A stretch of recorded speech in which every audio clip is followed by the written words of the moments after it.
Hey everybody, it's Mr. Johnson here with another episode of Virtual Schoolin. Today we're going to go over the short story The Monkey's Paw by W.W. Jacobs. First I'll give you a little summary of the story. A family sitting around in their living room, just hanging out. The son and the father are playing chess. Their son is an adult man, so the son's home visiting for dinner. He's hanging out with his mom and his dad, and they've got a fire going. They're expecting an old friend of the father's to come over for dinner and hang out, so it's a pretty easygoing night at the house. And when the old friend gets in, he tells them the story about this monkey's paw that he's got that grants 3 wishes to the person who has the paw. So the friend explains what the paw does, and then he gives the paw to the father, or he throws it in the fire, and the father takes up the paw, right? And he makes a wish. We're just going to go from it from there. I don't want to give too much away, but the story's all about a magic item that gives you a couple wishes. So I've assigned a couple questions here. We're going to be going over these questions. The first question is, what does the word fate mean to you? Do you believe in fate? Fate means to me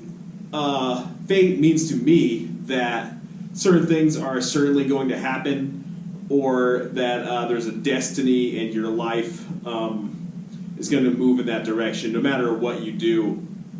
I don't necessarily believe in fate. I believe in opportunities, and I believe that there's a lot of opportunities for people in many different spheres. So, but you can answer that question however you want, because there's really no right or wrong answers. I want to know what you think. Second question. What type of mood is established in the beginning of the story? What helps determine that sense of feeling? Kind of spoke a little bit about this during the summary portion of the video, guys. It's a real comfortable mood in the house. Everybody is just hanging out. The son and the father are playing chess. They've got a fire roaring. They're waiting for a friend to come by. I mean, everything is real comfortable, right? There's nothing crazy going on. You're supposed to get the feeling that this is just like an average Saturday night for everybody, right? Everybody's just hanging out, and that's what's going on. So it's just a regular Friday night for a family. They're all relaxing together, waiting for this friend to come by. And when the friend does come, he shows them the magical monkey's paw. Now, what magical ability does the monkey's paw have? The monkey's paw grants 3 people 3 wishes. Okay? So that's the first portion of that. The next question. Sergeant Major Morris's face whitens when he reveals that he has had 3 wishes. What can you infer about the paw? Inferring essentially means what can you determine is going on without actually knowing anything that's going on, right? So we're going to infer, or I'm personally inferring that maybe this monkey's paw is not all it's cracked up to be, right? His face is going white. He's not exactly sure what's going on with the paw, or not so much that he doesn't know what's going on, or he knows that 3 wishes aren't all they're cracked up to be, right? Something bad could happen with these wishes, or the wishes didn't go exactly as he planned, which is why he loses his color, and he's kind of sad about how the wishes turned out for him. Is the next question. What is probably upsetting the Sergeant Major about the White's family lightheartedness to the paw? Like I just said, if he made 3 wishes and the wishes didn't turn out the way he wanted to, then it would probably be pretty upsetting for him that this family is just like, oh yeah, no big deal. I mean, 3 wishes, ha ha ha, good joke, cool story, bro. That's what's going on here. What was the first man's 3rd wish? How might this be an example of foreshadowing? It tells us in the story that the first man's first wish, say that 5 times fast, wished for death, okay? So we can now certainly infer that the wishes weren't going so well for that guy that he wished for death for his 3rd wish, right?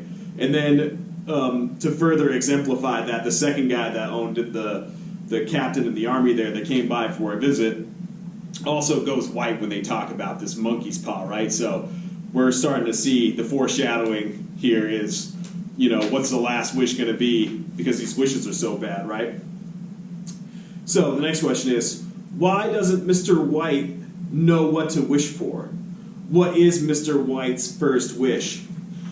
Mr. White doesn't know what to wish for because he has everything he wants, right? He's got a loving family. He's got, a comfortable amount of money from what I'm assuming. And really all he's got is his house payment, and that's it. So that's what he wishes for first. And it's almost just a joke. The son's like, oh, hey, wouldn't it be great if you wished for some money, right? So to pay that house payment. And that's what happens there. So that's his first wish. Oh, I see we have a question here right now, too. Carl, what do you have to add? Oh, yeah, I got something really important to add for this one. I actually met a genie one time in issue number 6 of my comic book series, The Beach Bird. It wasn't all it's cracked up to be. I got 2.5 wishes, and my second wish was I wish I could fly. And you know what? I tried to fly, and I ate a bunch of dirt, right? I fell down hard. And then I asked the genie, I was like, what the heck, genie? Why can't I fly? You know what he said? I could fly if I stopped drinking so much soda and worked out a little bit more. So, I know what it's like to have bad wishes like this experience. I guess that's all I wanted to add to this particular story.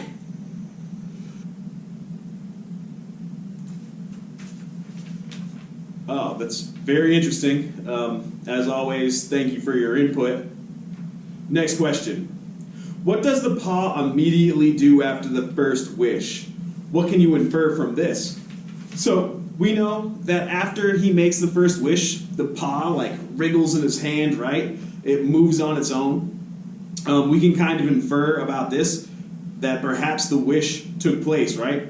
I mean, it's a zombie hand, it shouldn't be doing that, so it's a very real possibility that there's magic happening here. And what does Mr. White see in the fire the night of his first wish? And how is this an example of foreshadowing? It says that he sees simians in the fire. Simians are monkeys. So how is this an example of foreshadowing? I have 3 monkeys, 3 wishes. There's monkeys in there. They're devious monkeys. It's foreshadowing that most likely something's going to happen here in the future, right? So, what are the family's feelings about the wish in the morning? It's still a joke to them, right, guys? The wish is a joke. They can't believe that this guy that they all really respect is so afraid of this monkey's paw because, 3 wishes. It's not Aladdin's lamp. This isn't a story. It's real life, right? So, that's a joke. How are we going to get that $200? They're all laughing about it. Excuse me, it's 200 pounds in the story. They're laughing about it. And so then the next question is, how do the Whites come to receive the $200 or 200 pounds? Their son dies, right? He dies in a mechanical accident at a factory. He's a factory worker, and he dies in one of the machines. He gets caught, and the company feels bad. So they pay $200 to the family so they won't be sued, right? And that's what happens. It's a payout. So that all goes down, and their son dies, and they get the $200. So I think at this point in time, they're finally starting to treat the monkey's paw with the respect it deserves. Why does Mrs. White want the monkey's paw? What is the second wish? Well, her son died, right? So her second wish is that her son did not die. So she's frantically looking for the monkey's paw so she can make that wish specifically.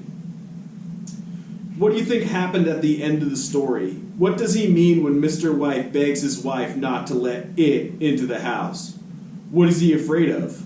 Who or what was outside the house? So we know from them getting the $200 and from all the inferences we've made throughout the story that this monkey's paw is actually making the wishes come true, right?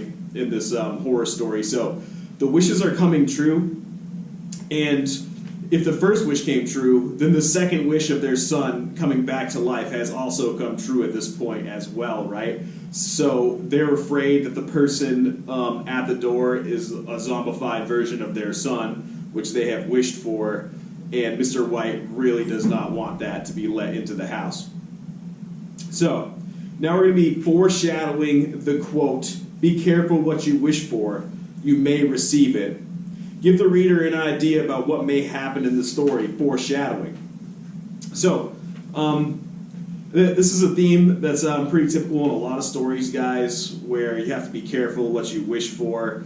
I think maybe something that all of you students out there in cyberspace may have seen is Aladdin, when Jafar is the genie and he's making wishes for people. His wishes aren't always what they seem to be. They don't really help the person. And sure, they may give you what you want in the short run, in this instance, $200, but in the long run, something terrible has to happen for the wish to come true, right? So that's the foreshadowing. Be careful what you wish for. You may receive it. He said before he made the first wish with the monkey's paw, "I have everything I need." So he didn't really need to make a wish there.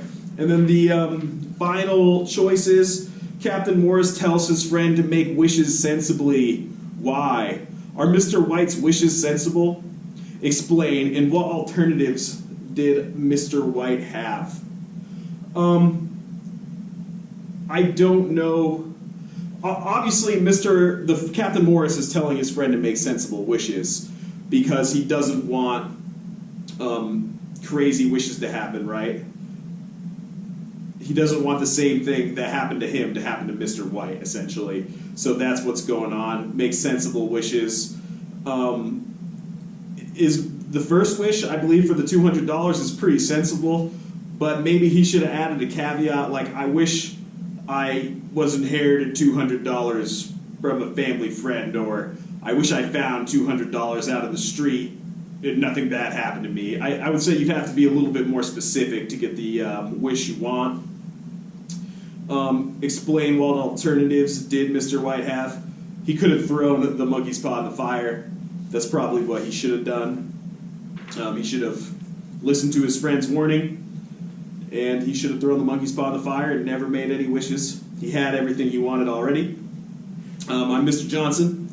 That's the Monkey's Paw by WW Jacobs, and that's Virtual Schoolin. We'll see you next time.